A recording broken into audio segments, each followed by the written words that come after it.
Commander Alice Warren stood at the viewport of the Earth Defense Force Station, her hands clasped tightly behind her back. Through the reinforced glass, she watched as emergency pods streamed in from the void of space. Each tiny capsule carried survivors from New Washington Colony. Her colony, the place she had sworn to protect. The attack had come without warning. No demands, no threats, not even a simple greeting.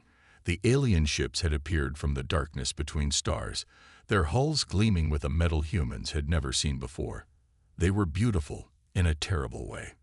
"Commander," a young officer approached, his face pale. "Final count from the rescue ships. 8,000 survivors out of a population of 2 million. Alice didn't turn away from the viewport. She couldn't. Names of the dead. Still coming in. But your sister and her family were not among the survivors. The words hit her like physical blows, but she remained standing. Katie. Her nieces. Her brother-in-law. All gone. Just like that. She had convinced them to move to New Washington. Told them it would be safe. A new start. Status of the alien fleet. They've moved on to Palmer's world. Our ship's there." The officer's voice cracked. They didn't even slow them down. The EDF had fought back, of course. Every ship in range had responded to the distress calls. But their best weapons had bounced off the alien shields like pebbles thrown at a tank. Their fastest ships had been swatted aside like insects. It wasn't a battle. It was a slaughter. 3 days later, Alice sat in the emergency meeting at Luna Command. The room was packed with military officers, government officials, and scientists, all talking over each other. The holographic display in the center of the room showed the path of destruction. New Washington, Palmer's world, and Hope's Landing. 3 colonies, 6 million dead. Admiral Ryan stood up, and the room fell silent. "We've received a transmission," he said, his voice heavy. "The aliens have identified themselves as the Zarkax Empire. They..." He paused, his jaw clenching. "They say we're classified as a primitive species, that under galactic law, our colonies are considered unauthorized settlements in their space." "Their space," someone shouted. "We've been there for 30 years. "They don't care," Alice said, speaking for the first time. All eyes turned to her. "I saw their ships. The way they fought. This isn't about territory. They didn't even try to talk to us. They just exterminated us. Like we were pests." Dr. Laura Bennett, the head of Xenoscience, stepped forward. "The survivors' reports support this. The Zarkax ships were using weapons designed to cause maximum civilian casualties. Their attack pattern wasn't military, it was pest control." The room erupted in angry shouts, but Alice barely heard them. She was watching the hologram, seeing the alien ships move between the stars. Beautiful, graceful, unstoppable. But something had to stop them. 2 weeks later, Alice found herself in a secret meeting with a much smaller group. Admiral Ryan was there, along with Dr. Bennett, and a few others she didn't recognize. The room was deep underground, in a facility that officially didn't exist. "What I'm about to show you is classified beyond top secret," Admiral Ryan said. He pressed a button, and a new hologram appeared. It showed what looked like pieces of the alien ships recovered from the battles. "We've been studying their technology, and we found something interesting." Dr. Bennett took over. "Their ships don't just use advanced technology. They use principles of physics we didn't even know existed. But now that we've seen it..." She smiled, but there was no warmth in it. "We can do more than copy it. We can twist it, push it further than they ever dared. And if we do," Admiral Ryan said, "what happens?" "We don't know," Dr. Bennett admitted. "The calculations suggest we'd be breaking some fundamental laws of reality. The simulations, well, the computers tend to crash when we run them." Alice looked at the hologram, at the twisted pieces of alien metal. "Do it," she said. Everyone turned to her. "Commander," Admiral Ryan asked. They think we're primitive, that we're pests. Alice stood up. Then let's show them something they've never seen before. Something that will make them regret ever hearing the name Earth. The Admiral studied her for a long moment, then nodded. Commander Warren, how would you like to be part of Project Nightmare? And so it began. While the public face of the Earth Defense Force fought desperate holding actions against Zarkak's incursions, a secret war was taking shape in hidden shipyards and classified labs. Alice threw herself into the work, reviewing designs, testing systems, pushing the engineers to go further faster. The first breakthrough came 6 months later. A test device, smaller than a car, vanished from the lab. It reappeared 2 days later, covered in a strange frost, its internal sensors recording readings that should have been impossible. The scientists argued for weeks about what it meant, but Alice didn't care about the theory. She cared about the results. They built bigger versions. Each test brought new discoveries, new horrors, new possibilities. The devices began to affect the space around them. Sometimes things disappeared. Sometimes they came back wrong. The scientists started having nightmares, but they kept working. 1 year after the fall of New Washington, Alice stood in a secret shipyard hidden in Neptune's orbit. Through the viewport, she could see the first full-size ship taking shape. It looked wrong somehow, like her eyes couldn't quite focus on it. Even the construction robots seemed to move differently around it, as if they were swimming through something thicker than vacuum. Beautiful, isn't it? Dr. Bennett said, joining her at the viewport. She looked different now. Older, with streaks of gray in her hair that hadn't been there a year ago. The first of 13. Will they work? Alice asked. Oh yes.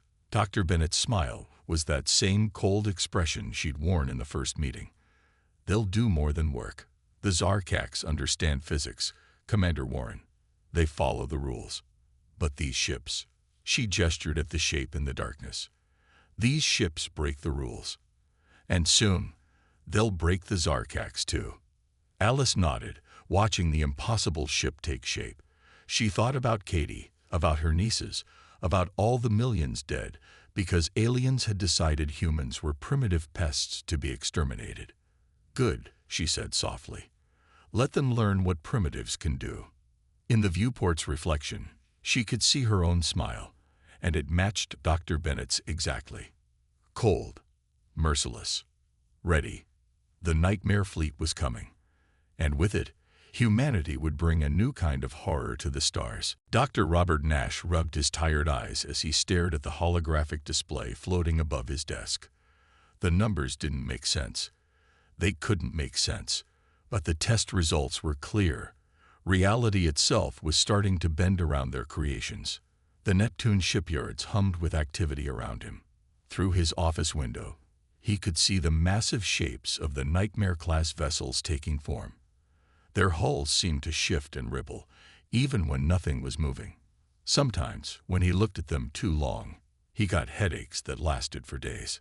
A soft chime announced a visitor. Come in, he called out, not looking away from the data. Commander Alice Warren entered, her footsteps oddly muffled by the strange energy that now filled this section of the shipyard. Another accident? She asked, noticing his expression. Robert nodded slowly. Test Chamber 4. We were running a small-scale quantum drive test. The chamber, well, it's not exactly gone. But we can't open the door anymore. Scans showed the space inside has somehow folded in on itself. Any casualties? No. We learned that lesson after losing Johnson last month. Robert pulled up another display, showing the twisted readings from their sensors. But that's not why I called you here. Look at this.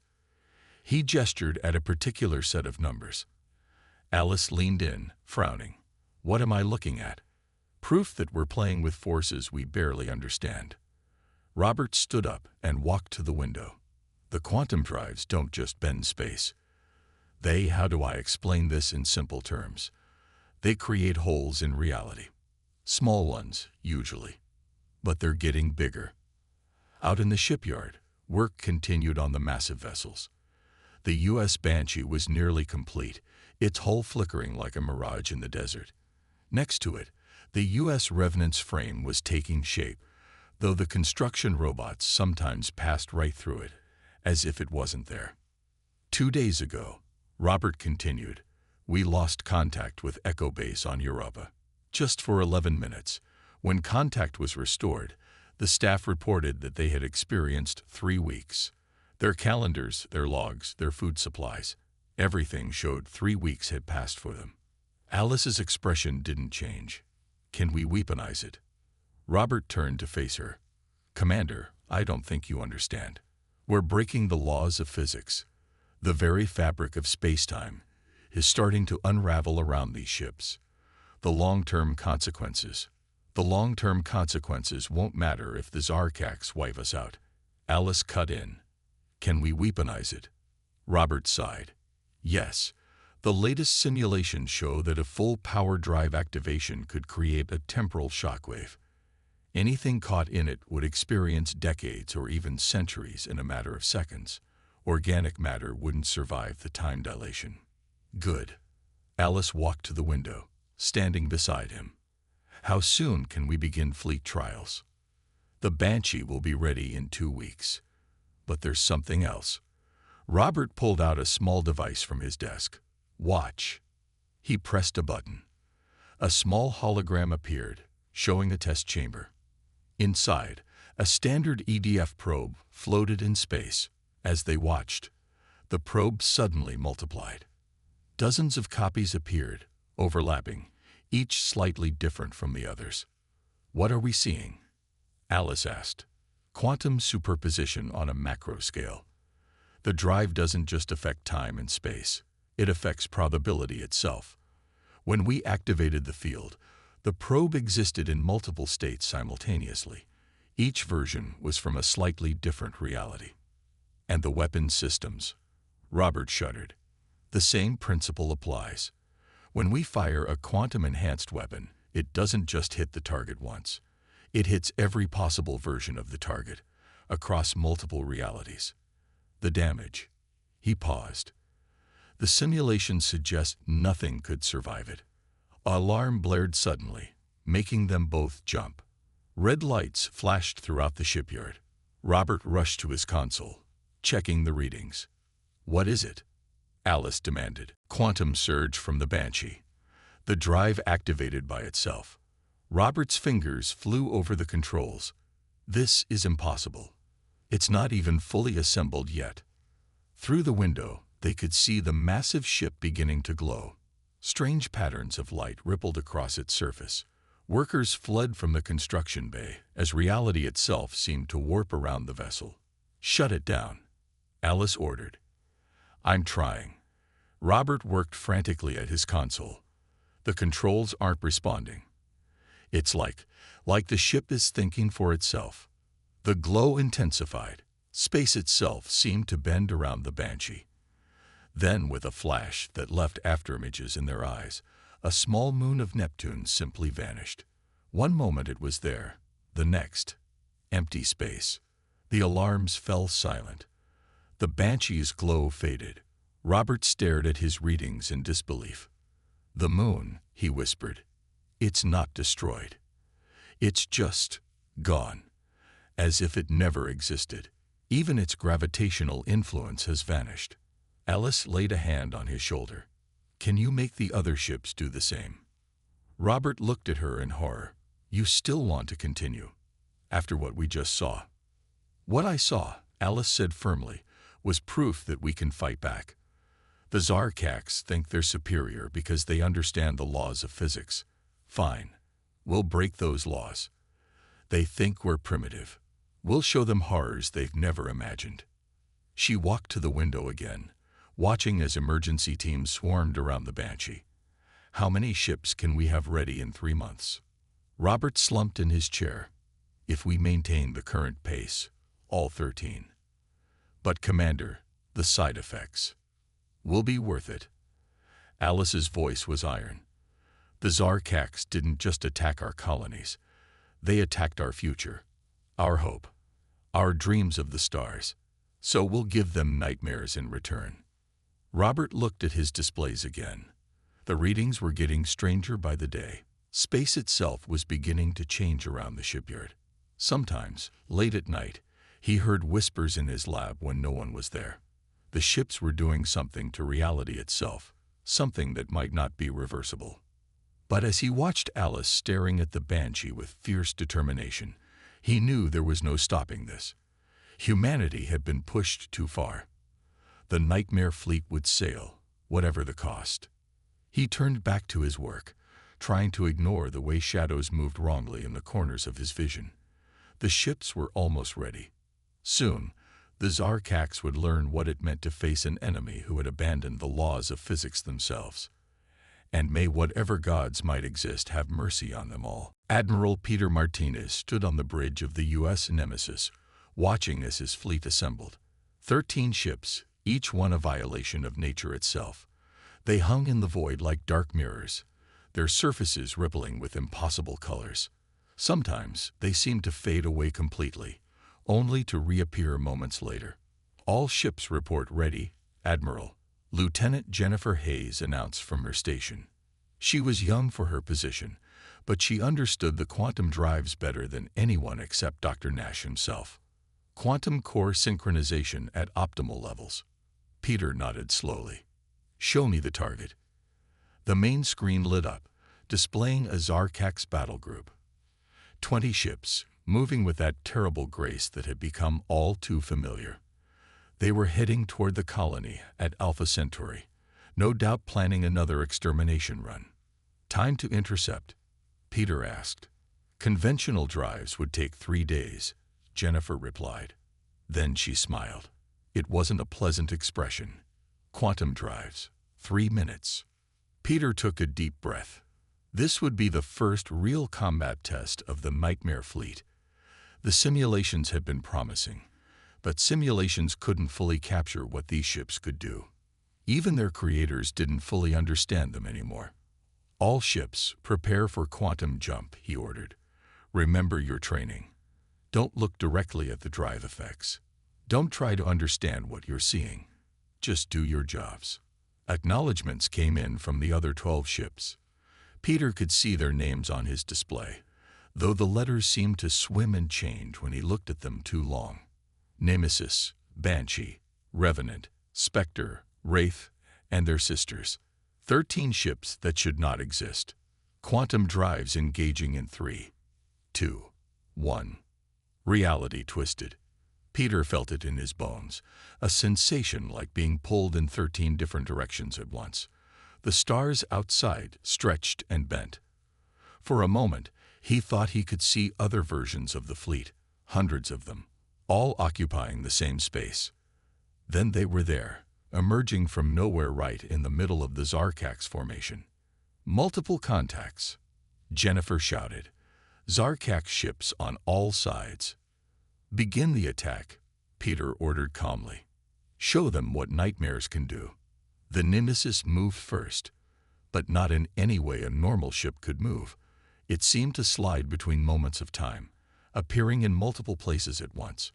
Its weapons fired, but instead of normal energy beams, they fired streams of twisted space-time that simply erased whatever they touched. A Zarkax cruiser, twice the size of the Nemesis, simply ceased to exist, not destroyed. It was as if it had never been there at all. Even the crew's memories of it began to fade. The other ships joined in. The Banshee phased through an enemy vessel, leaving it aged 10,000 years in an instant. The ancient hull crumbled to dust. The Revenant fired weapons that hit their targets before they were fired, causing ships to explode from damages they hadn't received yet. "Zarkax ships attempting to return fire," Jennifer reported. Her voice shook slightly as she read the sensor data. "But, sir, we're not really here when their weapons fire. Or we're everywhere. The sensors can't tell the difference anymore." Peter watched as his fleet danced through space and time, dealing death in ways that violated every law of physics. The Zarkax tried to fight back, but how do you fight an enemy that exists in multiple realities at once? Their mighty ships, which had seemed so unstoppable just months ago, were being unmade by weapons that shouldn't exist. Sir, Jennifer's voice was urgent. Getting strange readings from the quantum cores. The reality distortions are spreading faster than predicted. Through the viewport, Peter could see it. Space itself was beginning to tear. Where the quantum weapons had struck, the very fabric of reality was coming apart. Stars seemed to flicker in and out of existence. Light moved in ways it shouldn't. Status of the enemy fleet, he demanded. 11 ships destroyed. No, 15. I'm getting temporal echoes. Some of them seem to have never existed at all. The others, Jennifer paused. They're trying to retreat, sir, but the space behind them isn't really there anymore. Peter watched as the remaining Zarkak ships attempted to flee, but they couldn't escape the quantum distortions their own destruction had created. One by one, they vanished into rifts in space-time, their crews experiencing an eternity in a moment before being scattered across 1,000 possible realities. In less than 10 minutes, the battle was over. No trace remained of the Zarkak's battle group. No debris, no bodies, no radiation signature. They hadn't been destroyed. They had been erased. Quantum drive status, Peter asked. Cores are stable, but Jennifer's hands moved over her console. Sir, the space where we fought, it's not going back to normal. The distortions are permanent. Peter nodded. They had known this might happen.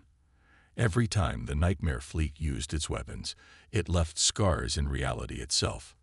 Areas where the laws of physics no longer worked quite right, where time flowed strangely and space itself couldn't be trusted. Send word to Earth Defense Command, he ordered. First combat engagement successful. Enemy fleet eliminated. But warn them, the cost is higher than we thought. We're not just killing our enemies. We're breaking the universe to do it. As the message was sent, Peter looked out at his ships. They seemed darker now, as if the battle had changed them too. The quantum drives hummed with power that humans were never meant to control. Reality itself recoiled from their presence. Your orders, sir, Jennifer asked quietly. Peter thought of Earth's destroyed colonies, of millions of dead humans, of the Zarkax's casual dismissal of his species as primitive vermin to be exterminated. Plot a course to the next target, he said. The Zarkax wanted to see what primitive humans could do. Then let's show them. Let's show them all. The Nightmare Fleet moved out, leaving behind a wound in space-time that would never fully heal. They had brought a new kind of warfare to the galaxy. Not conquest, not destruction, but unmaking. And this was only the beginning. In their wake, reality itself trembled. The age of nightmares had begun. Lieutenant Carol Bishop sat in the darkened communications room aboard the U.S. Spectre, listening to the sounds of a galaxy going mad. Her job was to monitor alien communications, to track how the wider galactic community was reacting to the Nightmare Fleet. What she heard kept her awake at night. Play it again, she told her computer. The distress call from the Tenri trade ship. The message crackled through her headphones. The alien voice was twisted with fear. They are not ships. They cannot be ships. We saw them in 3 places at once. They killed the same ship 5 times. The dead crew is still screaming across all frequencies, but they died 3 days ago. Stay away from Sector 7. Reality is broken there now. Nothing works right anymore. Nothing. The message cut off in static. The Tenri ship had been found later, intact but empty. Its crew had vanished, leaving behind only their shadows, somehow burned into the walls. Carol made another note in her report. The Xenri were the 4th species to abandon their trade routes near Earth-controlled space. The Nightmare Fleet's reputation was spreading faster than their actual attacks. A soft chime announced a visitor.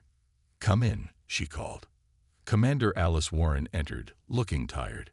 She'd been promoted after the success of Project Nightmare, but the victory seemed to weigh on her. Another batch of intercepts? Alice asked, looking at Carol's screens. Yes, Mom. Carol pulled up her summary. The Zarkax have lost contact with 3 more battle groups. But that's not the interesting part. Look at these messages from their civilian channels. She played a series of clips. Alien voices babbled in different languages, all carrying the same undertone of growing panic. The humans are breaking reality. Their ships exist outside of time. They cannot be fought. They kill you before you see them. The void between stars grows larger where they pass. Alice listened quietly, her face unreadable. And the other species. They're calling us the Void Walkers now, Carol said. Even species we haven't fought yet are changing their routes to avoid our space. There are rumors that the Zarkax tried to ask for help from the other major powers, but no one will answer. Good. Alice's voice was cold. Let them be afraid. Let them all learn what happens when they threaten Earth. Carol hesitated, then pulled up another file. There's something else. A message intercepted from deep in Zarkax space. I think they're starting to break. The message played. The Zarkax language sounded different now, no longer proud and imperial, but ragged with fear. High Command, we cannot fight them. Our weapons pass through their ships like they're not there. When we destroy one, it keeps fighting. We killed their flagship 3 times, but it's still hunting us. The humans are not primitive. They are monsters. They err. The message dissolved into screaming, not normal screaming. The sound seemed to come from multiple times at once, overlapping and echoing in impossible ways. That ship was found too, Carol said quietly, like the others. Intact. Empty. But the internal sensors showed the crew had experienced 17 years in the span of 2 minutes. They aged to dust while still trying to run from their posts. Alice nodded slowly. Show me the latest fleet movements. Carol brought up a star map. It showed the known galaxy, but with large sections now marked in red. The dark zones are spreading, she explained. Areas where reality has been damaged by the quantum drives. Normal ships can't pass through them safely. Space-time itself is unreliable there. And the Zarkax, retreating everywhere. They're abandoning outer colonies, pulling back to their core worlds. But Carol brought up another display. We're getting strange readings from their home systems too. The quantum distortions are spreading faster than we predicted. Some scientists think we may have started a chain reaction. Alice studied the map for a long time. The red zones were growing, connecting, forming a web of broken space that was slowly spreading across the galaxy. In some places, light itself behaved strangely, creating impossible colors that hurt to look at. "Ma'am," Carol said carefully, "some of the intercepts suggest the Zarkax might be willing to discuss peace terms." Peace. Alice's laugh was harsh. After what they did to our colonies. No, they wanted to see what primitives could do. Then let them see it all. Let them watch as we unmake everything they built. She turned to leave, then paused. Keep monitoring their communications. I want to hear them break. After Alice left, Carol sat alone in the darkness, listening to the fear spreading across the stars. She thought of the empty ships, the shadows burned into walls, the spaces where reality itself had been wounded. A new message came in, this one from a Zarkax civilian transport. Please, if any humans are listening, we were wrong. We understand that now. You're not primitive. You're something else, something more terrible than we could have imagined. The void grows. Time breaks. Space itself screams where your ships pass. What have you become? What have you made yourselves into? Carol started to record the message, then stopped. She already knew what they had become. They had become humanity's revenge. They had become the nightmare that even nightmares feared. Through her viewport, she could see the quantum distortions spreading through nearby space, twisting the light of distant stars. The universe itself was changing, becoming something darker, stranger. And somewhere out there, the nightmare fleet continued its work, breaking reality one battle at a time. The aliens had wanted to see what humanity could do when pushed too far. Now they knew.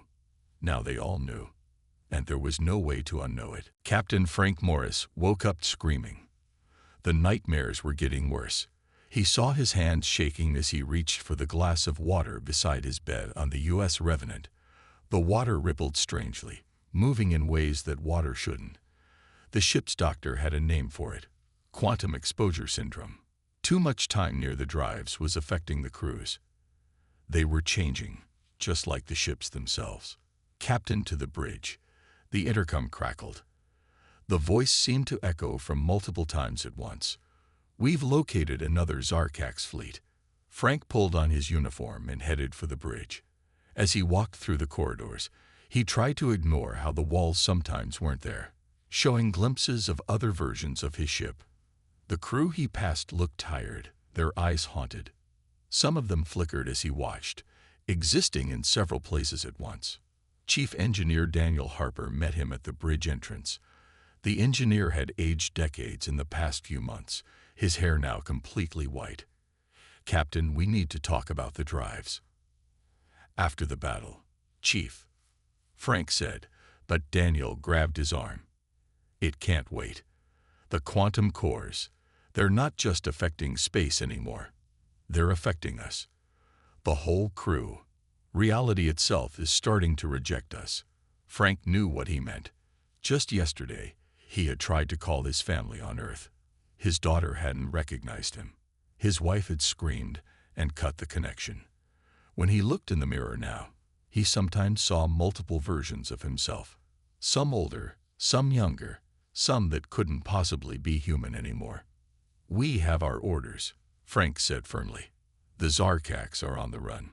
One more push and we'll have them." The bridge was dimly lit, the usual lights too painful for their changing eyes. His crew worked quietly at their stations, each surrounded by a faint blur that suggested they weren't quite fixed in one reality anymore. "Target fleet located," his tactical officer reported. 15 ships heading for their homeworld. "Show me." The screen lit up, but the image was strange.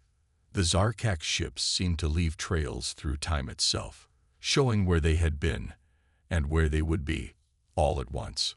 "All weapons ready," Weapons Control reported. Their voice echoed strangely. "Quantum torpedoes armed." "Captain," Daniel said urgently, "the drive readings are critical. The reality distortions are spreading faster than ever. If we engage now." A sudden wave of dizziness hit Frank.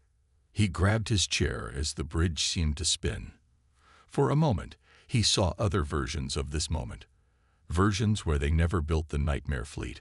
Versions where Earth had fallen. Versions where humanity had become something else entirely. "Launch the attack," he ordered, his voice sounding distant to his own ears. "Show them what nightmares can do." The Revenant moved forward, reality bending around it. The other ships of the Nightmare Fleet emerged from impossible angles, their forms twisted by the quantum drives. They weren't really ships anymore. They were wounds in space-time, tears in the fabric of the universe. The battle began. The Revenant's weapons fired, each shot creating ripples in reality. Frank watched as a Zarkax cruiser aged 1,000 years in an instant, its crew turning to dust. Another ship was hit by a quantum torpedo and split into multiple versions of itself, each one dying in a different way. "Sir," Daniel shouted, "the drive containment is failing. The quantum field is spreading through the ship." Frank could see it happening. The bridge was starting to blur, different versions of reality overlapping. His crew existed in multiple states at once, both alive and dead, young and old, human and something else. "Keep firing," he ordered. "We finish this now." The Zarkax tried to flee, but there was nowhere to run. The quantum distortions had spread too far. Space itself was breaking down around them. Their mighty ships were torn apart by weapons that violated every law of physics. But the victory came at a terrible price. "Captain," Daniel's voice was barely a whisper now. "Look at your hands." Frank looked down. His hands were transparent, showing other versions of themselves underneath. He could see his bones, his blood, but also versions where he was made of energy, versions where he wasn't human at all. Full report, he demanded, trying to keep his voice steady. The quantum field has saturated the ship, Daniel said. We're not just breaking reality anymore. We're becoming part of the break. The whole crew, we're changing, evolving, or maybe unevolving. I don't think we're even human anymore. Through the viewport, Frank could see the truth of it. The Nightmare Fleet had become something impossible. Ships that existed in multiple realities at once, crewed by beings that had transcended normal existence. They had wanted to break reality to defeat their enemies, and they had succeeded, but they had broken themselves in the process. Sir, communications called out. Message from Admiral Martinez on the Nemesis. We're ordered to make one final push. The Zarkak's homeworld is defended by their last remaining fleets. We end this now. Frank looked at his crew, seeing how they flickered between states of existence. They had all known this might happen. They had volunteered anyway, willing to sacrifice everything to protect Earth, even if that meant sacrificing their own humanity. Plot a course, he ordered. All ships prepare for final engagement. As the Revenant turned toward its last battle, Frank caught his reflection in a darkened screen. His eyes were glowing with quantum energy now, showing realities that no human was meant to see. They had become the monsters they had set out to fight. But maybe that had been inevitable. The Zarkaks had thought humans were primitive. They had been wrong. Humans were something far more dangerous, a species willing to break the universe itself to survive.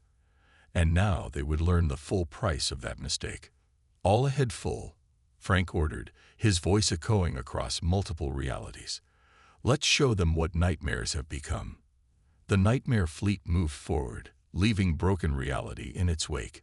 They weren't human anymore, but they had succeeded in their mission. They had become something that even their enemies' nightmares feared. And somewhere in the darkness between broken stars, humanity's revenge continued its terrible work. Admiral Peter Martinez stood on the bridge of the U.S. Nemesis, staring at the Zarkak's homeworld through eyes that could see across multiple realities at once. His form flickered between states of existence, sometimes human, sometimes energy, sometimes something that had no name in any language. Commander Susan Reynolds floated beside him, her body partially phased through the deck. Like all of them, she had been changed by the quantum drives. The crew of the Nightmare Fleet weren't human anymore. They had become living paradoxes, beings that existed in many realities at once. The last stand of the Zarkak's empire, Susan said, her voice echoing through several timelines at once. 300 ships protecting their homeworld. Peter nodded, the movement leaving trails through time itself. Show me the quantum core readings. The display flickered to life, though life had a different meaning now in the twisted reality of the Nightmare Fleet. The numbers were impossible to read.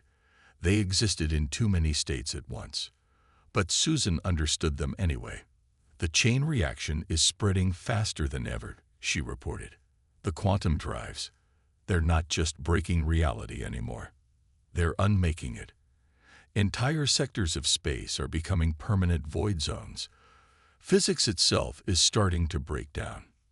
Through the viewport, Peter could see the truth of it. The space around them writhed with impossible colors. Stars flickered in and out of existence. Time flowed backwards and forwards and sideways all at once. Reality itself was beginning to unravel. Status of the fleet, he asked. All 13 ships report ready, Susan said. Though ready isn't quite the right word anymore. We're not ships now. We're wombs in space-time. Our weapons don't destroy. They erase things from existence itself. Peter looked at his fleet. The ships hung in the void like tears in reality's fabric. The U.S. Banshee phase shifted between 1,000 different forms. The U.S. Revenant left trails of broken time in its wake. The U.S. Spectre existed in all possible states at once. And his own ship, the U.S. Nemesis, had become something that shouldn't exist at all. A vessel that broke the laws of physics just by being there. The Zarkaks are broadcasting, Susan reported. They're begging for mercy. offering unconditional surrender. Peter remembered the colonies they had destroyed, the millions of humans they had killed because they thought humanity was primitive. He remembered Commander Warren's sister and her family, erased from existence because aliens had decided humans were pests to be exterminated. No mercy, he said, his voice resonating across multiple realities.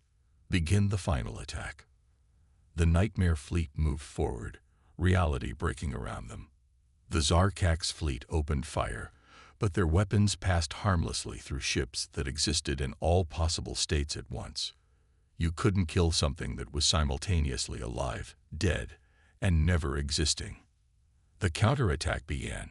Quantum torpedoes phased through space-time, hitting their targets before they were fired. Reality-breaking beams carved holes in existence itself. Ships were erased from history, their crews experiencing eternal moments of horror as they were scattered across infinite possibilities. But something was wrong. Susan felt it first. "Admiral," she shouted, her form splitting into multiple versions. "The quantum drives. We can't control them anymore." Peter saw it happening. The reality distortions were spreading too fast, too far. The chain reaction they had started was reaching a critical point. Space itself was beginning to tear apart. All ships, full power to containment fields. He ordered, but it was too late. The quantum drives, pushed beyond their limits, began to resonate with each other. 13 wounds in reality, all connected, all bleeding broken spacetime into the universe. The effect spread outward like a shockwave, unmaking everything it touched. "The Zarkak's homeworld," Susan whispered. "Look." The planet below them was changing. Different versions of it existed simultaneously. One a thriving world, one a dead rock, one that had never formed at all. The billions of Zarkaks on its surface experienced every possible death at once, their final screams echoing across realities. But it didn't stop there. The quantum cascade continued to spread. Entire sectors of space became permanently altered, zones where the laws of physics no longer functioned. Normal ships couldn't enter these areas. Reality itself rejected them. "We've done it," Peter said, watching as the Zarkak civilization was erased from existence. "We've had our revenge." "Yes," Susan agreed, her form becoming less human with each passing moment. But at what cost? The readings from her console showed the terrible truth. The reality breaks were permanent. The quantum drives had changed space itself, created vast regions where normal existence was impossible. The galaxy would never be the same. "Message from Earth," she reported. "They're ordering us to return home." Peter looked at his hands, seeing how they existed in multiple states at once. "We can't go back," he said quietly. "We're not human anymore. We're something else. Something that shouldn't exist." The crew of the Nightmare fleet had become living paradoxes, beings that broke reality just by existing. They had achieved their revenge, but they had sacrificed their humanity to do it. "Plot a course," Peter ordered, "not to Earth, to the void zones, the broken spaces between realities. That's where we belong now." The Nightmare fleet turned away from the ruined Zarkak's homeworld, leaving behind a wound in spacetime that would never heal. They had brought a new kind of horror to the galaxy, shown what primitive humans could do when pushed too far. As they moved into the darkness between broken stars, Peter thought about the cost of victory.